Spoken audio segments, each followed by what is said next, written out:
Everyone, আশা করি তোমরা সবাই ভালো আছো। তো সরাসরি কাজের কথায় আসা যাক। কাজের কথাটা হলো, আজকে আমি যে জিনিসটা তৈরি করব সেটা হচ্ছে একটা ময়ূর।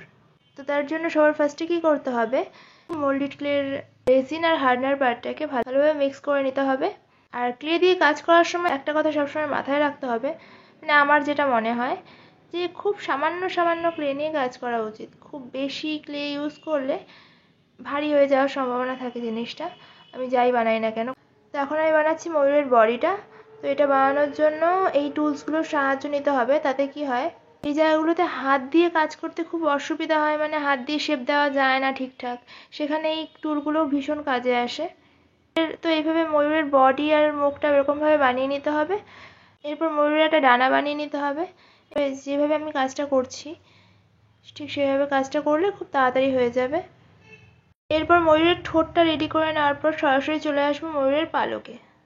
এরকমভাবে ময়ূরের পেখমটা রেডি করতে হবে, এই যে। তো এই শেপটাই আমি ফার্স্টে করে নেব। এবার ছোট্ট ছোট্ট এই পালকগুলোকে ময়ূরের পেখমের যে বেসটা বানিয়েছিলাম তার উপর বসিয়ে দিলেই হয়ে যাবে। পুরোটা রেডি হয়ে যাওয়ার পর ময়ূরটা দেখতে এরকম এসেছে।